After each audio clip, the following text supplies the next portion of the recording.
Bonjour à tous, bienvenue dans cette nouvelle vidéo sur Ariana Gora. Comment faire pour que l'on me comprenne? Dans cette vidéo, j'ai envie de vous donner des techniques de communication qui marchent vraiment très bien, qui sont efficaces, pour que vous puissiez vous sentir plus compris ou mettre en tout cas toutes les chances de votre côté pour que la personne en face puisse vous comprendre. Maintenant, avant de vous donner ces techniques ou ces astuces, on va regarder un petit peu ensemble ce qui se passe. Dans la plupart des cas, lorsque vous avez envie d'être compris, qu'est-ce qui se passe, comment vous faites? Ça se fait de manière inconsciente et c'est à peu près la même chose pour tous les êtres humains. Et malheureusement, vous allez voir que on est dans une sorte de fonctionnement qui est justement contre-productif et qui va à l'encontre de ce qu'on désire, c'est-à-dire être compris ou passer un message à ce moment-là. Donc ce qui se passe quand vous avez besoin d'être compris, c'est que généralement vous allez passer votre message ou dire ce que vous avez à dire à la personne et vous allez répéter, répéter, répéter jusqu'à ce que l'autre vous montre qu'il vous a compris. Donc en fait parfois même la personne en face vous a compris mais simplement elle ne vous montre pas qu'elle vous a compris et du coup vous vous sentez inconsciemment incompris. Donc vous allez répéter et ça peut même parfois être agaçant pour l'autre qui va vous dire non mais ça va, pas la peine de répéter ou j'ai compris, qui peut aussi dire ça. Et même si vous ne vous en rendez pas compte, quand vous avez besoin d'être compris, vous allez répéter un petit peu en boucle en fait, hein. Comme un enfant en fait, je sais pas si ça vous est, enfin ça nous est à tous arrivé, hein, les parents, l'enfant qui veut de l'eau, de l'eau, de l'eau, de l'eau, jusqu'à ce que vous lui dites oui, oui, j'ai entendu, tu veux de l'eau. Voilà, tant que vous lui répondez pas, que vous lui validez pas ce qu'il vous demande, il va répéter, répéter, répéter. Donc ça fonctionne comme ça pour tout le monde. Et ce qui va se passer aussi, c'est que si vous êtes dans l'émotion au moment où vous vous exprimez, vous allez appeler aussi l'émotion chez l'autre. Voilà, ça fonctionne avec les neurones miroirs, hein, voilà. L'intensité émotionnelle chez moi va appeler l'intensité émotionnelle chez l'autre. Donc si je suis dans l'émotion, l'autre va l'être aussi. Et il risque de se passer une sorte de ping-pong, voilà. Vous êtes peut-être dans la réaction, l'autre monte dans la réaction. Et du coup, au lieu même parfois de vous laisser finir votre phrase, il va vous couper et se justifier, répondre.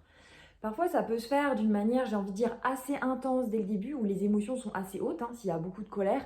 Mais parfois, vous avez besoin d'être compris et vous allez parler, j'ai envie de dire, assez doucement. Mais ce que vous allez dire risque très très fortement d'aller toucher quelque chose chez la personne en face. Voilà. Et même s'il n'y a pas forcément de colère, la personne en face va rentrer dans la justification ou dans une forme de réaction quelle qu'elle soit, j'ai envie de dire. Et même si son intention n'est pas forcément de ne pas vous écouter, elle ne se dira jamais je ne veux absolument pas t'écouter. Mais tout son mécanisme inconscient est fondé sur ça, est construit sur ça. Donc elle ne va pas vous écouter, elle va parler et elle va se justifier ou essayer de vous répondre alors que vous n'avez même pas fini de vous exprimer. Je peux vous dire que ça marche comme ça dans la plupart des cas. J'ai pu vraiment l'expérimenter pendant longtemps. Dès que j'avais besoin d'être compris ou j'avais un message à donner à quelqu'un, je pouvais être sûre que je n'avais pas l'espace de m'exprimer. La personne allait me couper et allait répondre ou réagir. Voilà. Donc c'est frustrant pour celui qui a envie d'être compris, qui a quelque chose à dire. Et ça, en fait, ça le met en boucle aussi du coup, parce qu'il se sent toujours pas compris. Donc là, c'est un petit peu l'état des lieux de ce qui se passe, des problèmes de cette non-communication que nous vivons et qui sont récurrents et extrêmement frustrants. Donc pour dépasser ces problèmes, une astuce qui paraît très simple mais qui n'est pas si évidente, j'ai envie de dire, mais qu'il faut vraiment que, voilà, que vous reteniez. Si vous aviez une chose à retenir dans cette vidéo, c'est ce que je vais vous dire là. C'est que quand vous avez besoin d'être compris, avant d'être compris et d'être écouté, vous allez devoir comprendre et écouter l'autre. Ça paraît très paradoxal, mais c'est ce que j'ai pu expérimenter, mettre en pratique pendant longtemps et qui marche à 100%, j'ai envie de dire, ou presque. Donc, vous allez venir, vous allez parler et vous êtes dans l'émotion et vous allez voir que la personne, dans vraiment 90% du temps, va, comme je disais, vous couper la parole. Et à ce moment-là, ne restez pas en boucle avec votre sujet. Écoutez l'autre. Écoutez l'autre, taisez-vous, à la limite, reformulez ce que la personne est en train de vous dire. Mettez-vous de côté un moment, même si pour vous c'est très important à ce moment-là d'être compris et qu'à la base peut-être c'était vous qui avez quelque chose à dire et pas l'autre personne. Mais il va falloir qu'à ce moment-là, vous arriviez quand même à vous mettre de côté et à écouter ce que la personne est en train de vous dire. Une fois qu'elle aura fini à elle de s'exprimer, là vous pourrez revenir et vous réexprimer à nouveau. La personne en face aura fait quelque part descendre aussi la tension que ça a créé chez elle. Et et sera beaucoup plus à même de vous écouter. Et vous pouvez aussi le lui dire, voilà, bah là je t'ai écouté, j'aimerais aussi que tu puisses vraiment m'écouter sur ce sujet. Mais dites-vous vraiment que dès que vous avez besoin d'être compris, il va falloir que vous compreniez l'autre souvent avant. Donc ça peut, c'est pas du tout naturel, hein. Ça peut être un petit peu difficile par moment, mais ça marche vraiment très très très bien. Et aussi de manière scientifique, j'ai envie de dire, puisque ça marche, les neurones miroirs et l'intensité émotionnelle, mais ça marche aussi dans l'autre sens. C'est-à-dire que si vous vous mettez en empathie au moment où vous avez peut-être besoin aussi vous d'en recevoir avec l'autre, que vous vous mettez à comprendre l'autre, l'autre va beaucoup plus aussi se mettre en mode vous comprendre, en fait, j'ai envie de dire. Voilà, il va vous copier. Donc, ce que vous avez envie de susciter chez l'autre, donnez-le lui, en fait. Et vous allez appeler ce mode de fonctionnement chez la personne. Voilà, donc ça, c'est vraiment la première astuce qui est vraiment la plus importante et c'est celle-là que je veux vraiment que vous reteniez.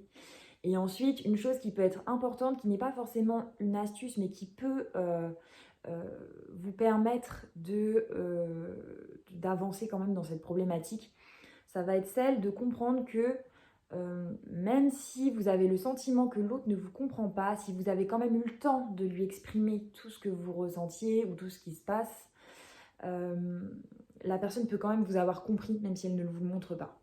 Voilà, donc par moment, il faut sortir de cette croyance inconsciente que l'autre ne vous comprend pas. Parfois, c'est juste une pensée, l'autre parfois vous comprend en fait très bien, mais simplement, il ne sait pas vous le dire, il ne sait pas vous l'exprimer. Voilà. Donc ça peut être à ce moment-là de vérifier, qu'est-ce que tu as compris de ce que je t'ai dit, tout simplement. Qu'est-ce que tu comprends de ce que je te dis? Et la personne va vous dire, je comprends que tu vis ça ou ça. Puis là, vous allez peut-être corriger. Ah non, c'est pas tout à fait ça. Ou oui, c'est tout à fait ça. Et là, vous allez vraiment vous rendre compte que la personne vous comprend. Voilà. Donc, pour récapituler, pour vous sentir compris et être compris, vous allez devoir d'abord écouter et comprendre l'autre. Et aussi, rappelez-vous que par moment, vous êtes compris, mais simplement, vous ne le ressentez pas, mais pourtant, l'autre vous a compris. Et si vous avez un doute, n'hésitez pas à aller vérifier chez l'autre. Voilà, qu'est-ce que tu as compris de ce que j'ai dit ou est-ce que tu m'as compris, etc. J'espère que cette vidéo vous aura plu, qu'elle vous aidera dans vos relations, dans la communication. N'hésitez pas à liker la vidéo, laisser des commentaires, vous abonner si vous voulez avoir mes prochaines vidéos. À très bientôt!